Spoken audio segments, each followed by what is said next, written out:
This video is brought to you by Brilliant. In the last couple of years, the EU has struggled to define its relationship with China. On the one hand, China is, in some respects, the EU's largest trading partner, and many European businesses depend on open access to the Chinese market. On the other, trading with China carries obvious geopolitical risks and irritates the US, Europe's closest ally. However, in the last couple of weeks, it looks like the EU has finally started to build a cohesive China policy. Last week, European Commission President Ursula von der Leyen gave a landmark speech to a couple of China-focused think tanks describing the EU's new China policy, which she described as de-risking but not decoupling. And von der Leyen and Macron are currently in Beijing talking to Xi. So in this video, we're going to take a look at how Europe's attitude to China has changed over time, the EU's new China policy, as described by von der Leyen, and how this policy might change in the future.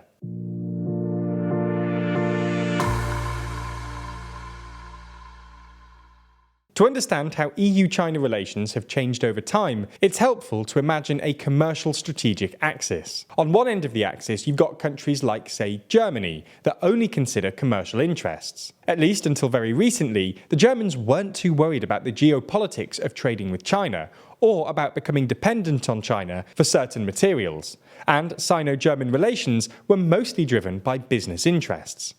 Then you've got the other end of the axis. You've got countries like the US, who are clearly very anxious about the strategic implications of trading with China, both in terms of dependencies on key resources and how it will affect America's dominance of certain key industries, and are willing to reduce trade with China for strategic reasons, no matter the economic cost. For most of recent history, the EU was firmly on the commercial side of this axis. China-EU trade grew rapidly in the 90s as China experienced unprecedented economic growth and the EU focused on its New Asia strategy. In 2006, the EU became China's biggest trade partner, and China became the EU's second biggest trade partner after the US. In 2007, the two sides started negotiations on a new European Union Association Agreement.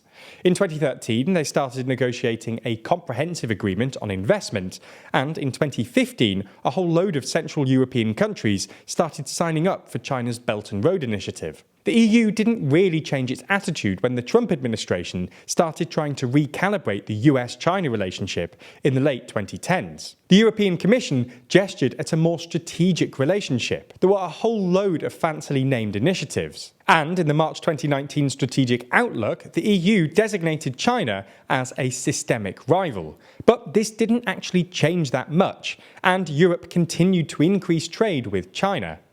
By 2019, a total of 16 European countries, including Italy and Portugal, were signed up to the BRI. Other countries had bespoke agreements. Germany, for example, signed a whole load of state and company-level trade deals with Beijing in 2018.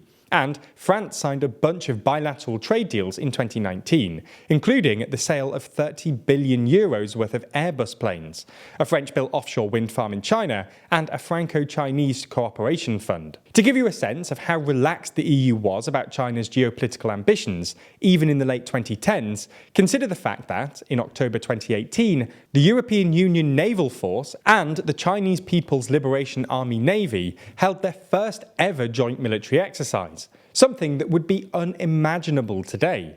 However, relations became significantly more tense in 2020.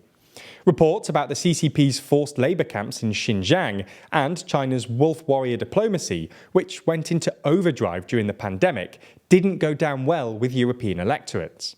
This is when the EU started moving along the axis, towards a more strategic relationship. In 2020, multiple European governments banned Huawei, and a year later, the European Parliament refused to ratify the EU-China Comprehensive Agreement on Investment.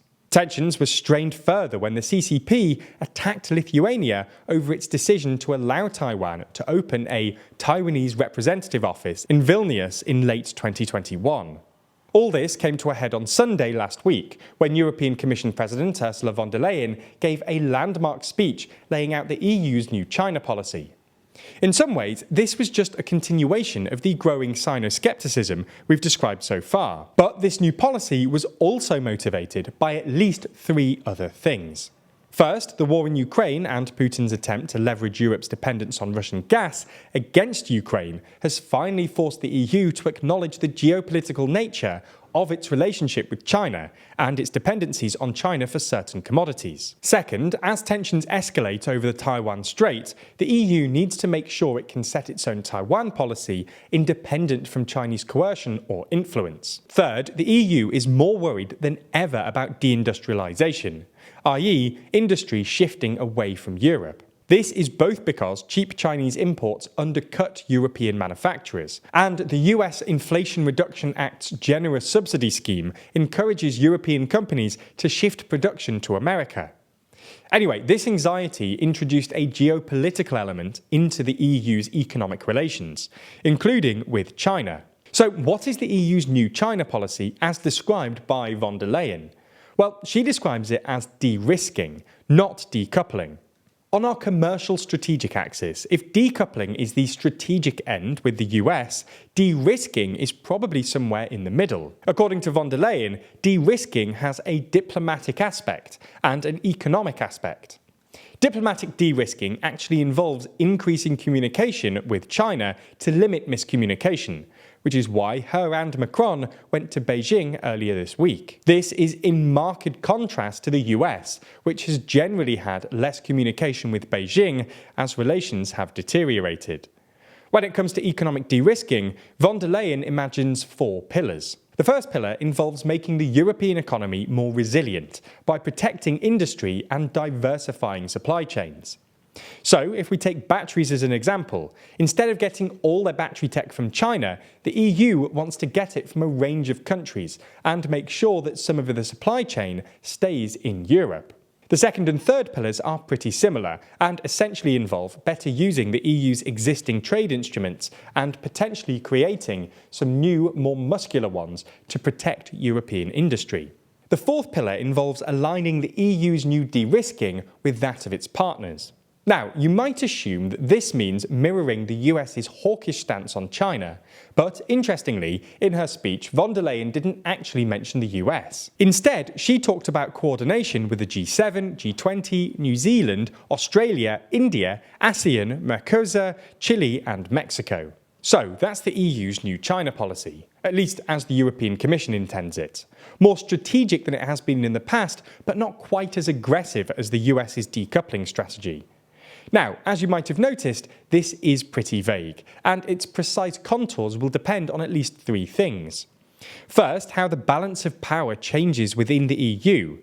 Different European countries have different attitudes towards China. Germany, for example, is generally a bit more on the commercial side of the commercial strategic axis, hence Scholz's trip to Beijing with German business leaders in November last year. Macron, on the other hand, is presumably a fan of de-risking, hence his joint trip with von der Leyen earlier this week. Some EU countries have already said they want the EU to go further.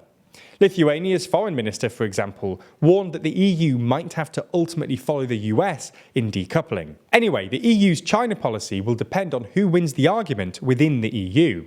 Second, how China behaves vis-à-vis Ukraine. If China's finalised peace proposal is perceived as being too pro-Russia, or if China sends arms to Russia, that will spell the end of EU-China relations, and the EU will end taking a more similar stance to the US. Third, the next US administration. If the Republicans win the presidency in 2024, their candidate will almost definitely take a more hawkish stance on China. This could either drag the EU towards a more hawkish position or scare the EU into diverging from the US entirely on China. So that's the EU's new China policy. But what do you think? Will this policy actually work, or will the policy only deteriorate the EU's relationship with China further? Let us know in the comments down below, because what they do next will crucially impact this already fragile relationship over the next weeks, days, and even minutes. But while we're waiting, it only takes a few minutes every day to massively improve your skills and safeguard your career against artificial intelligence by investing in your human intelligence, and that's where Brilliant.org comes in. Brilliant.org is the best way to learn maths and computer science in a fun and interactive way. Brilliant has thousands of lessons, from foundational and advanced maths to AI, data science, neural networks, decision making, and more, with new lessons added monthly. That logical decision-making course is super interesting too, using principles for maths and science to help aid how you reach your own decisions. Not naming names, but maybe some politicians need a Brilliant account. Anyway, you can try everything Brilliant has to offer, free for a full 30 days, by clicking the link in the description. Plus, the first 200 of you will get 20% off Brilliant's annual premium subscription. Thanks for your support and for watching TLDR.